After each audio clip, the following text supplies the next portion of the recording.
It was very aggressive. In one case, they confiscated my computer and phones and recording devices. Other cases, they would just threaten to do that. They would say, this would all be much easier for you if you just give us your passwords and let us look at your electronics. Some cases, they would say, if you don't answer our questions, we'll find our answers on your electronic devices. So all of this was happening as I continued to make work and continued to be stopped every time. And I always asked questions. I always took notes, and they were not forthcoming in terms of why. Being watch listed is a process without any recourse. Nobody asks for any evidence of why. You can't mount a defense. That's Laura Poitras, and she's our guest today. If her name is familiar, it's because she directed the Oscar-winning documentary Citizen4 about the NSA and the whistleblower Edward Snowden. Laura watches the watchers. She turns her lens on those who surveil us. She knows firsthand what it feels like to be tracked by the government. I'm Cindy Cohen, EFF's executive director. I'm Danny O'Brien, special advisor to the Electronic Frontier Foundation. On this podcast, we help you understand the web of technology all around us and explore solutions to build a better digital future. Welcome to How to Fix the Internet. Well, Laura, thank you so much for coming to talk to us. I'm so looking forward to this conversation.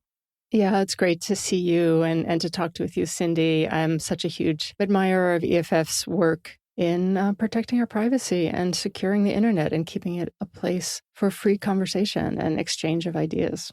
Oh, thanks. Well, it's love, love all around here. So you are well known as someone who really likes to turn a lens on the people who are watching us.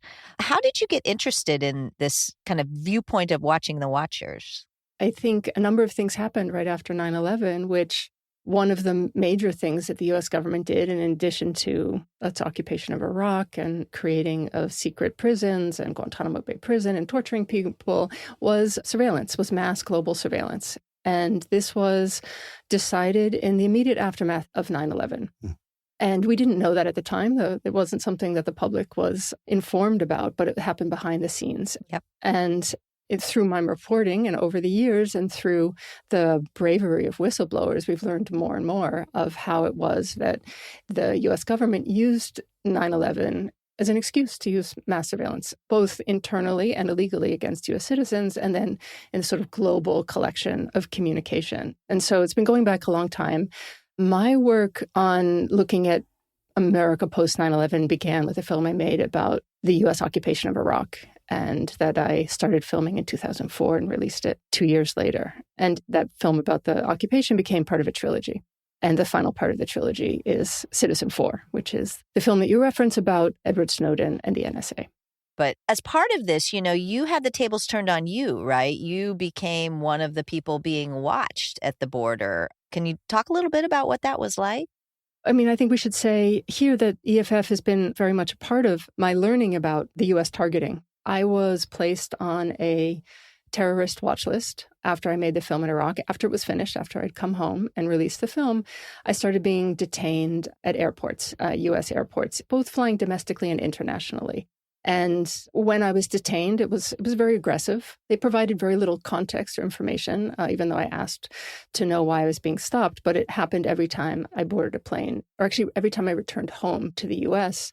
Internationally, I would land and they would ask everybody on the plane to show their passports before they could get off the plane. So this would take oftentimes 30 minutes, 40 minutes after a long flight. And then I would show my passport, and then I'd be escorted by armed agents and taken into secondary screening and questioned about my travel. And I say that also, I think it's important to note that as extreme as it was, which was very extreme to be detained all the time, every time I flew, particularly when I was doing journalistic work, and they were threatening to take my electronics, they would copy my notebooks. As bad it was for me, I was in a sort of the privileged category of being a U.S. citizen and being a journalist. Mm-hmm. So I say that just to say that as extreme as it is for me, it's much more extreme for people of different nationalities, ethnicities, religions, etc.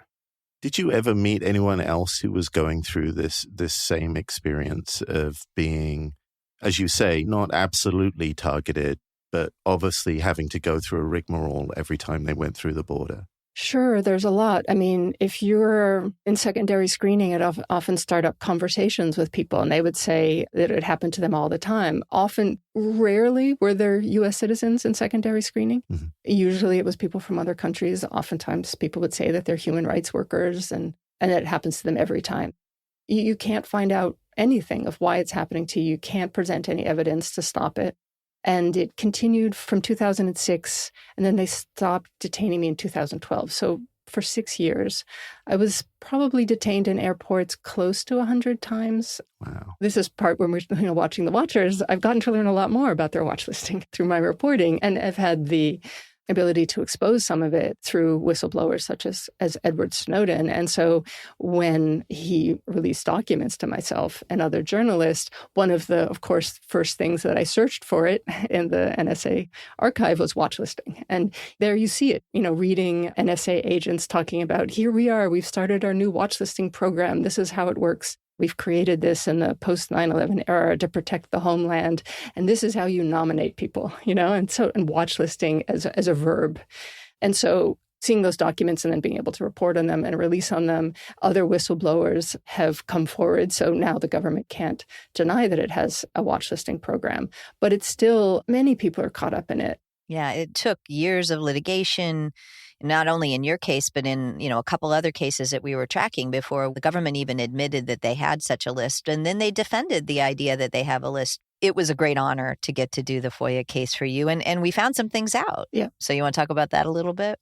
Yeah, sure. I mean, I was thrilled when I got my first FBI files, even though they were heavily redacted. Yep. Because it was evidence, like here it is. Oh my God, they were watching me. We learned through the FOIA that there was a grand jury investigation, and that grand jury investigation included requests for my personal data from multiple organizations, which they are all redacted, but we can assume that is all of the internet providers, probably any bank, any financial institutions that I did business with. All of these records were obtained by the government, and this would have been in 2007. So this is many years before Edward Snowden contacted me, right. Many years, and in the aftermath of making the film about the occupation of Iraq. And so the investigation was a high-level counterterrorism investigation run out of the New York office. They sent FBI agents to my film screenings and reported back what I said.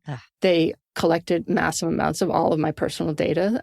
And, one thing that's I think relevant is to say that this kind of classification, so like I was on a terrorist watch list and clearly I was doing journalism. Yep. I'm a filmmaker. This is what I do. And this kind of using of creating categories to define people so that they can be separated from their rights, basically. And we see this in the case of Julian Assange and WikiLeaks, when they classified them as a hostile intelligence agency. We're seeing it now with civil society groups in Palestine, the 6 groups that have recently been reclassified as terrorist groups. I mean, these are directly to silence, to open people for all kinds of investigation, potentially prosecution, obviously full surveillance. Right. They considered me a terrorist, and all I was doing was making films.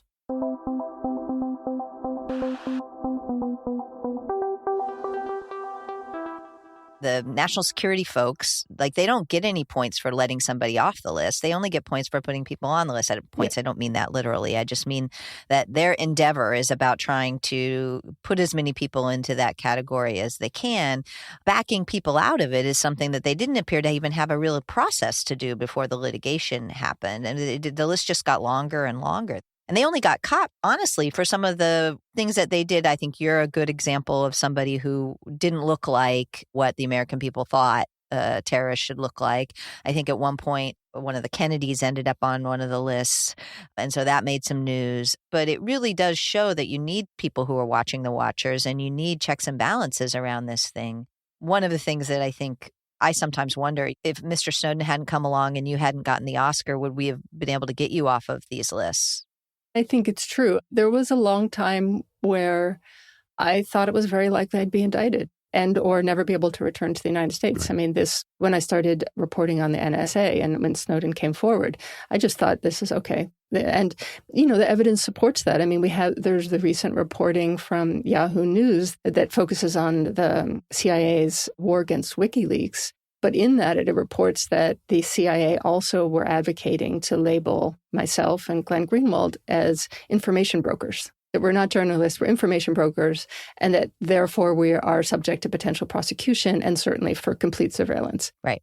And so I think it's important that when we started this reporting, like to sort of set the stage for this, I think the media absolutely failed in the aftermath of 9/11 in its duty to do adversarial journalism. And I think that one of the tipping points was WikiLeaks and Chelsea Manning's release, where all of a sudden the news media had to confront that, okay, there are war crimes happening in these occupations of Iraq and Afghanistan. And then in the case of then 3 years later, Ed comes forward. The government tried to shut this down. I mean, they told The Guardian and The Washington Post, you can't publish this. This is a threat to national security. And we went forward and published it.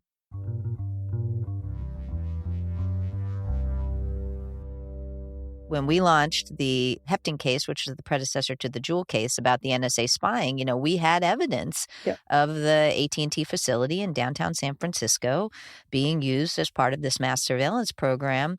And the government's efforts to suppress it were not subtle. They were very direct.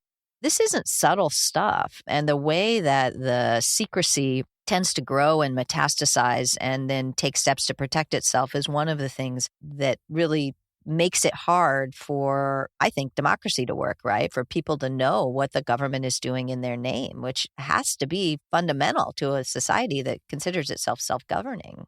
Yeah. I mean, there's a scene in Citizen 4, which is EFF arguing the Jewel case at the Ninth Circuit, where you have the government coming forward, making this argument how the extreme danger would pose to allow even the case to go forward, right? The state secrets privilege, that you can't even bring a case, right? You can't even argue the merits, because for the government to have to argue the merits would be a violation of state secrets privilege. I mean, it's so obscene.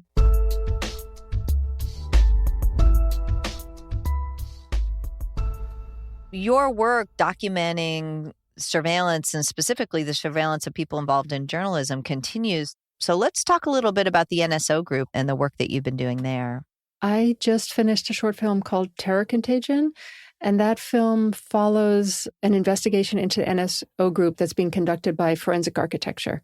And this is an organization, a research agency in London that exposes state and corporate violence. And this is an investigation that they undertook is to look at the links between digital violence and physical violence. And they undertook it for very personal reasons because many of the people who work at Forensic Architecture, their very close colleagues and collaborators have been targeted with Pegasus, which is the malware or the cyber weapon that's been developed and sold by the NSO Group, which is an Israeli cyber weapons manufacturer. So it's a film that I made, and it's an investigation that we began during the lockdown last year and continues to reveal itself just in terms of all of its darkness. I mean, so Pegasus is notorious for being used by governments and targeting journalists, lawyers, and human rights defenders around the world. Yep. The most disturbing case is the link between Pegasus and the assassination of Jamal Khashoggi by the Saudi government. So in that case, one of Khashoggi's very close collaborators was targeted with Pegasus. They were doing political organizing, and Khashoggi was later lured into the embassy, brutally butchered, literally butchered. And then in recent reporting through the Pegasus Project, we've learned that also his fiancée and other close associates were then later targeted with Pegasus. Right. Yeah. So this is a film about the NSO Group, this company that it's just been linked with horrible violations. And it reminds me very much of how in the context of post 9/11 American foreign policy, how the U.S. government used companies like Blackwater, private companies like Blackwater and other private mercenary groups to do their dirty work. Yep. And so they're hired, they come in, they're completely non-accountable and do the bidding of states. And so I think there's something very similar to how this kind of digital violence, it's sort of private sector weapons grade level cyber weapons being used to target dissidents, human rights defenders, lawyers, journalists. And, this is a private sector that absolutely needs to be regulated. This needs to stop. This has been known by governments, by spy agencies, by other people for a very long time. But yet, I think for ordinary folks, it's kind of hard to see until someone like you comes along and tries to really make it real.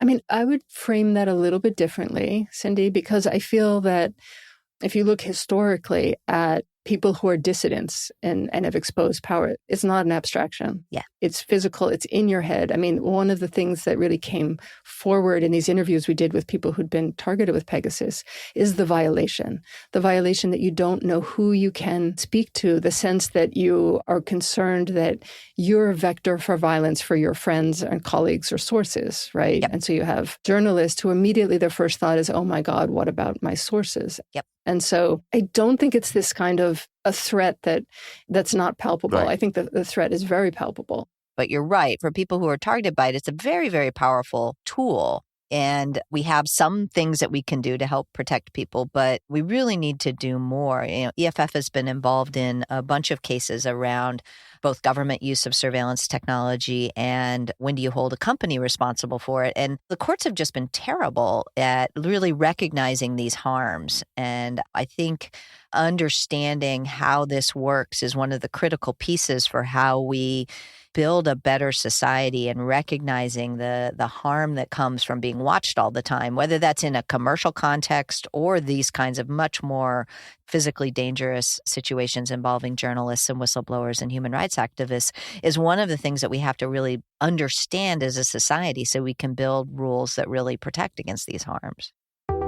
How to Fix the Internet is supported by the Alfred P. Sloan Foundation's Program in Public Understanding of Science and Technology, enriching people's lives through a keener appreciation of our increasingly technological world and portraying the complex humanity of scientists, engineers, and mathematicians. Well, we are all about at least trying to chart a way to a better future in this environment. One thing that you have touched upon is that journalism and reporting is developing tools to make these networks more visible. Do you think that there is an opportunity here for reporting done well to begin to shine a light on networks and approaches that states have used for hundreds of years and make them something that at least people can see in front of them?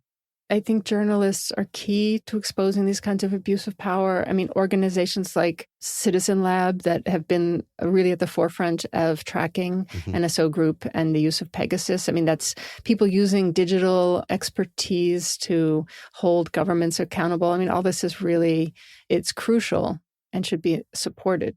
And then again, I'd go back to the essential role of whistleblowers who make the choice to risk their freedom, right, and or their lives to expose information that the public should know.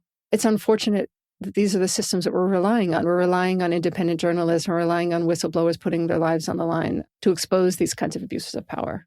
You've been tracking this for so long, you'll know that for every whistleblower that hits the headlines, like Ed Snowden or Chelsea Manning, there are dozens who provide just as useful information, but don't get that kind of coverage, either because people don't understand it is what they're saying, or that they're actively harassed or discredited by governments. I do think that there's a possibility that the technologies that we're bringing out to distribute information makes the whistleblower's job a little bit easier in the modern age. It's tough. I would say, and I'm sure that you do guys say this to your listeners, the importance of using encryption technology to protect your information, that everybody should download Signal and have Wire and use these tools. Both because you want to protect your privacy on an individual level, but it also provides solidarity for those who also need to protect their information. And so the more people that use these technologies, the better. We at EFF, we say, security is a team sport. And I think that that's really true about encrypted communication things and the development of things like Secure Drop as a way for people to get information to journalists without creating as clear a trail back to them. I see, I think encryption is great. Of course, that means in our future, we've protected encryption and it's not under attack all the time. It also means that we've done something about the governmental secrecy problem. We live in a world now where people don't have any secrets, only the government has secrets, and we need to flip that back around, right? And we can do that.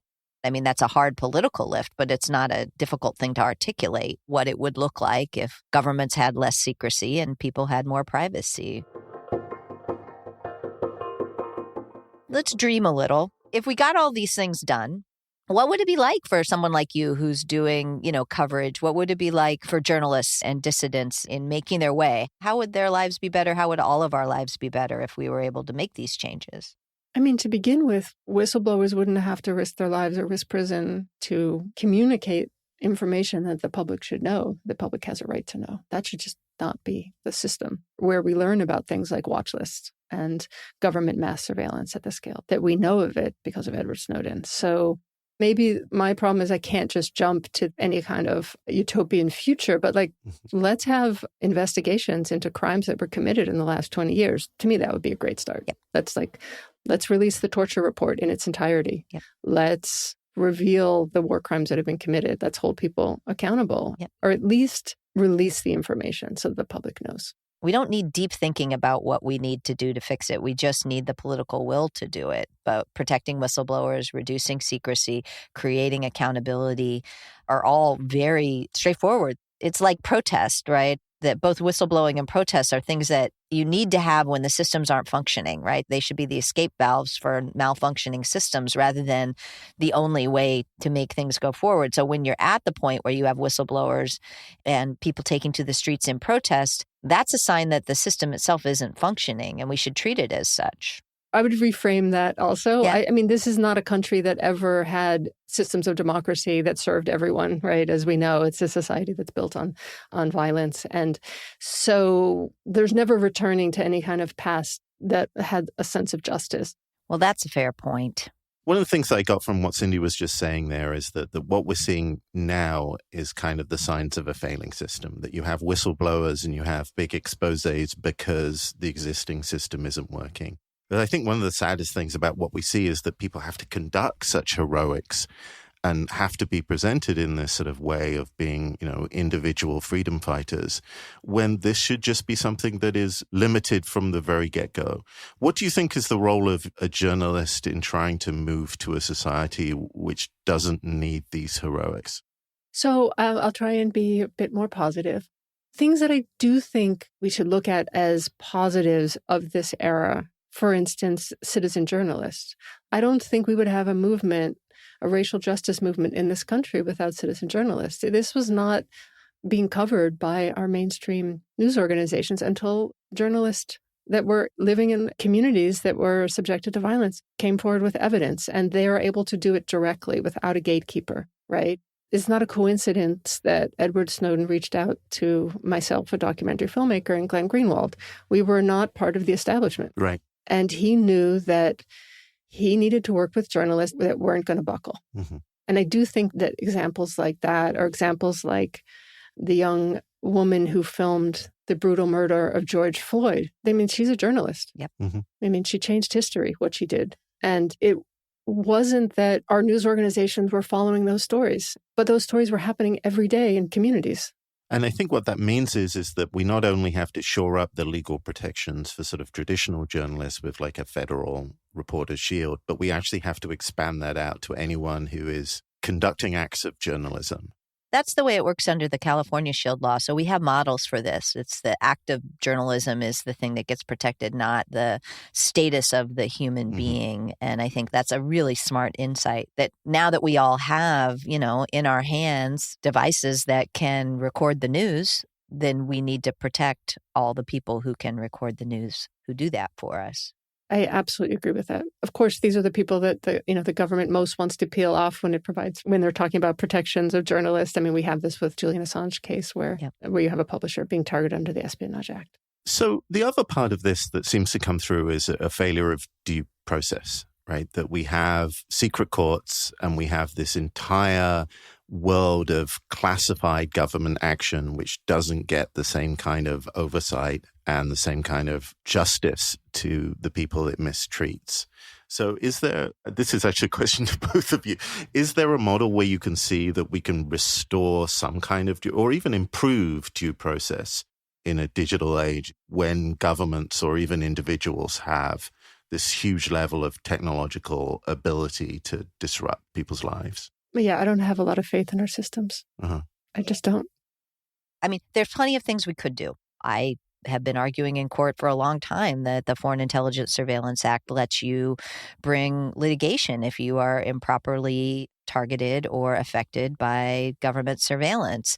If we lift the secrecy shroud over that litigation that we do in Jewel or in the Fazaga case that's in front of the United States Supreme Court, then we'll create a system of accountability for illegal spying. It's there in the law. We just need to read the law the right way and apply it. And again, clear talk about who's a journalist, who's doing journalism, and what kind of protections they get, who's doing whistleblowing and what kind of protections they get. These are all situations in which what we need is the political will. So, yeah, I got lots of solutions. Most of them are legal in this particular realm. Some are technical, like encrypt all the things. But what we really need is, frankly, people like Laura and others who continue to bring this to popular attention, because that's how you get the political will. Yeah. I mean, I don't know, political will. I guess my work is looking at the egregious violence and abuses of U.S. empire. And I don't know that political will is going to provide any meaningful to somebody whose, family has been killed in a drone strike. Yeah. I think we, as a country, we need to reckon with those crimes. Well, I think that's very fair. So there are some forms of state violence, of state action that are perceived as beyond the pale. And that doesn't mean that they don't happen. It means that they have to happen in secret, right? So gas attacks, chemical weapons, all of these things. Do you think that there are certain forms of surveillance and mass surveillance that should be put into that category so that even states under the greatest kind of duress simply can't use that technology? Should these technologies be banned? Yeah, I think they've been abused. I don't think they keep people safer, and we shouldn't we shouldn't do bulk mass surveillance evidence-free so that we can have big repositories in Utah. I think that should end. Doesn't make anyone safer, and it's absolutely been proven to be a violation. Laura, I so respect that you're still in this fight and that you're continuing to look for ways to shine the light on the watchers. It is a joy and a pleasure to get to feel like we're in this fight together. And thank you so much for coming on and talking with us and giving us a little glimpse into, where things have been and where they are now. Thanks, Cindy. And thank you for the work you all do at EFF. Thank you.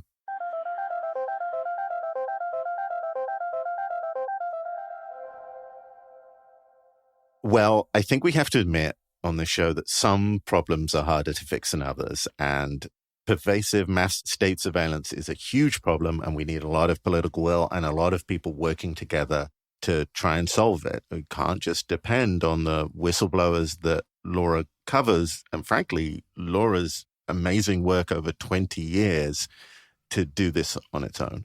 But we also see that we can't solve the problems without having a good picture of the problems. And making these problems visible is what Laura has done so well for so long.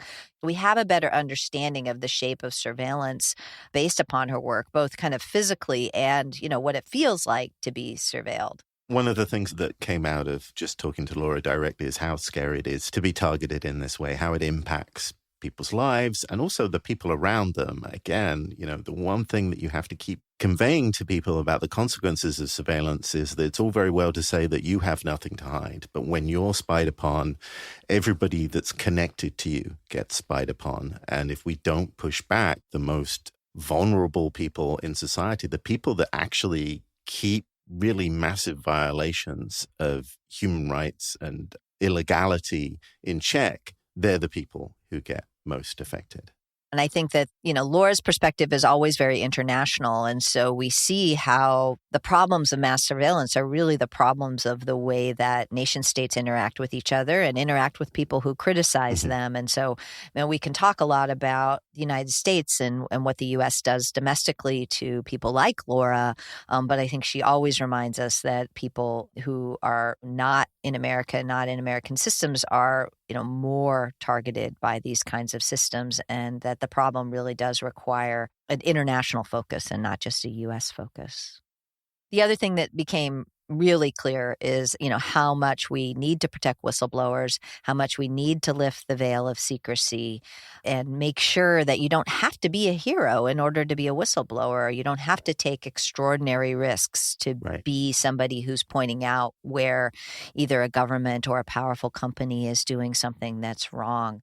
But it's also clear that we need non-heroic people too. We need people who aren't going to take those kinds of risks to be protected as well and to be able to go about their day or to support this kind of change without finding themselves or risking that they're going to be targeted too. We have to make fighting surveillance something that everyone can do rather than relying on the people who put their lives at risk to illustrate it. Well, thank you very much to our guest, Laura Poitras. If you've enjoyed this, please visit EFF.org/podcast, where you'll find more episodes. You can learn about the issues and you can donate to become an EFF member. Members are the only reason we can do this work. Plus, you can get cool stuff like an EFF hat or an EFF hoodie or even an EFF camera cover for your laptop. Music for How to Fix the Internet was created for us by Reed Mathis and Nat Keith of Beat Moa.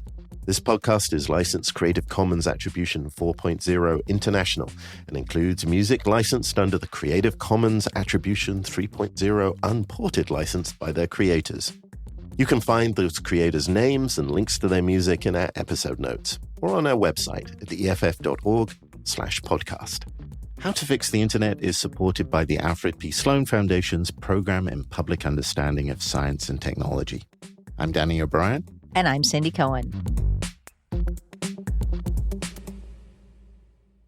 This podcast is licensed Creative Commons Attribution 4.0 International and includes the following music licensed Creative Commons Attribution 3.0, unported by its creators.